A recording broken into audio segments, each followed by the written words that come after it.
আলহামদুলিল্লাহ নাহমাদুহু ওয়া নুসাল্লি আলা রাসূলিহিল কারীম আম্মা বাদ আউযু বিল্লাহি মিনাশ শাইতানির রাজীম বিসমিল্লাহির রহমানির রহিম ইয়া আইয়ুহাল্লাযীনা আমানু তুবু ইলাল্লাহি তাওবাতান নাসুহা ইয়াগফির লাকুম যুনুবাকুম আল্লাহু গফুরুর রহিম সাদাকাল্লাহুল আযীম।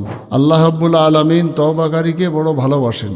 আর আল্লাহ বলছেন যে যারা পাপ করে, অন্যায় করে, ভুল করে, তারা অন্যায় স্বীকার করলে আমি আল্লাহ গফুরুর রহিম দয়া করে মেহেরবানি করে তাদের এই ভুল স্বীকার করাকে কবুল করে নিয়ে পাপ মুক্ত করে দিই।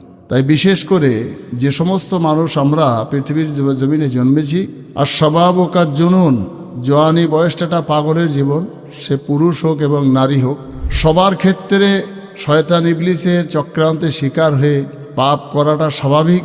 নফসের তাড়নায়, লোভ লালসা, যৌবনের তাড়নায় মানুষ পাপ করে ফেলে, ভুল করে ফেলে। তাই আমি দেখেছি আমাদের সমাজের বিশেষ করে মায়েরা এবং বোনেরা, তারা বেশি বেশি করে নফল ইবাদত বন্দেগী করে।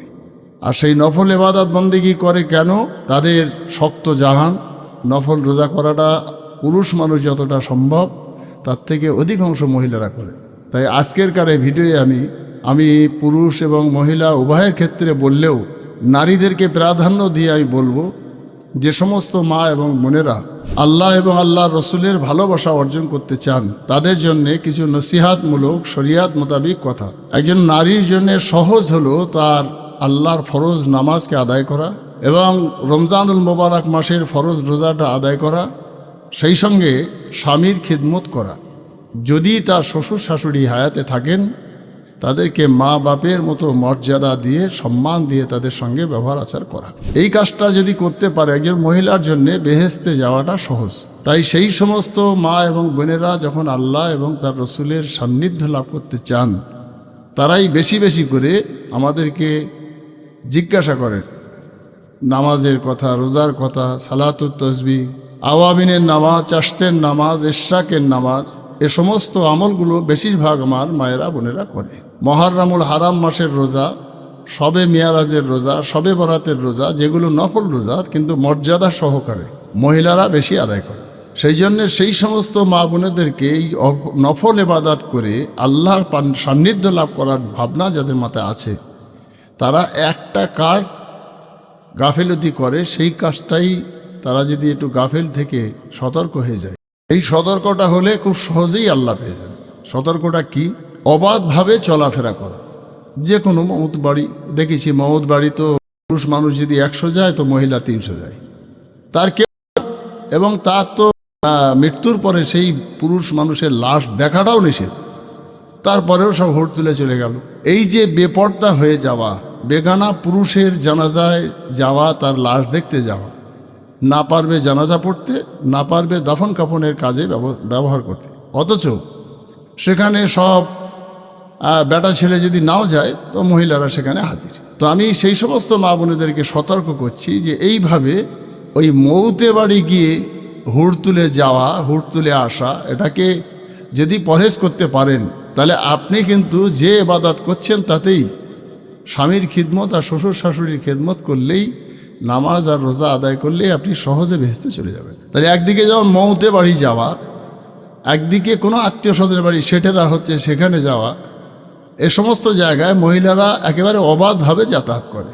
একটু তাকওয়া করুন, পরহেজগারি করুন, পর্দার সঙ্গে থাকার চেষ্টা করুন, দেখবেন আপনার ওই অল্প আমলটাই আপনার অন্তরের চোখটা খুলে দেবে এবং আল্লাহ এবং আল্লাহর রসুলের ভালোবাসা আপনি পেয়ে যাবেন। সেই সঙ্গে আমি আপনাকে একটা আমল শিখিয়ে দিচ্ছি। যদি আল্লাহ পেতে চান, তাহলে সহজে আপনি এশার নামাজের পরে 100 বার করে দরুদ শরীফ পড়বেন। যে কোনো দরুদ শরীফ পড়ে এই দোয়াটা পড়বেন, আল্লাহুম্মা আতিনি হুব্বুল্লাহ হুব্বুর রসুল, আল্লাহুম্মা আতিনি ইজ্জাতি হুরমাতি বিয়াদিকাল খৈর ইন্নাকা আলা কুল্লি শাইইন কদির।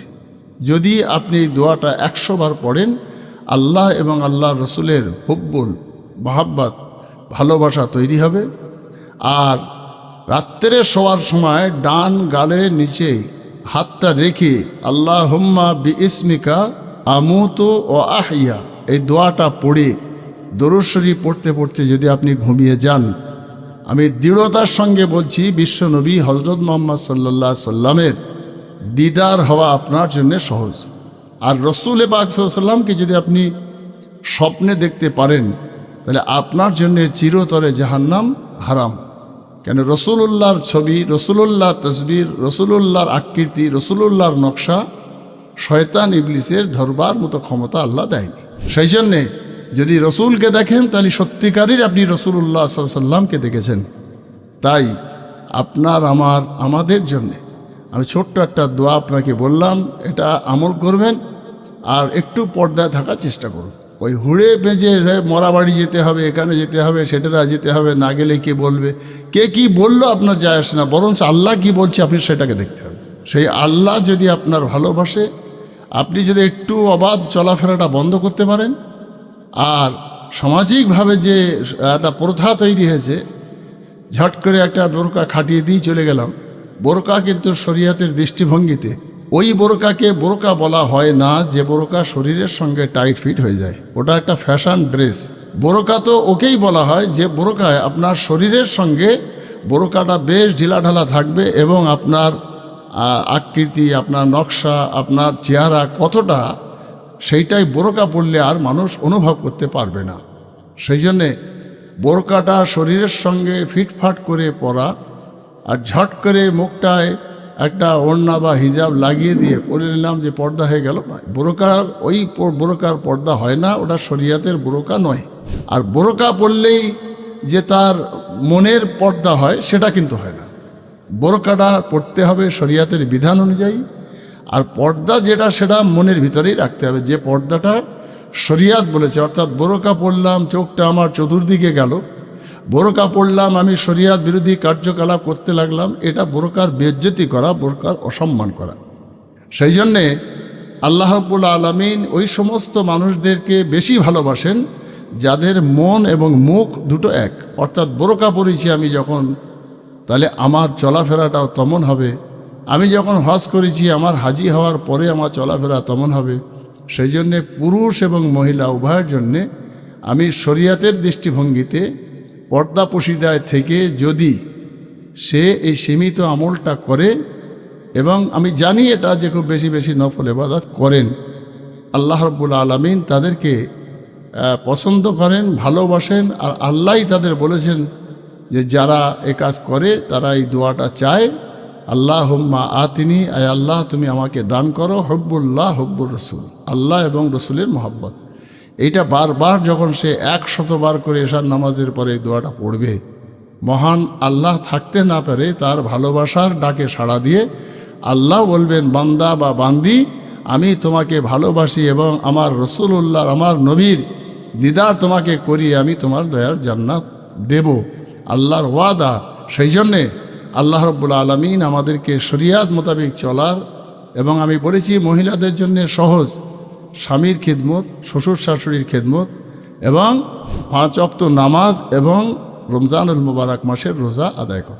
আল্লাহ রাব্বুল আলামিন যেন আমার ছোট্ট কথাটার উপরে আমল করে আল্লাহ আপনার এবং আমি বলার জন্যে আমার উভয়ের জন্যে পরকালের নাজাতের ওসিলা বানিয়ে দেয়। ওমা তৌফিকি ইল্লা বিল্লাহ। আসসালামু আলাইকুম ওয়া রাহমাতুল্লাহি ওয়া বারাকাতুহু।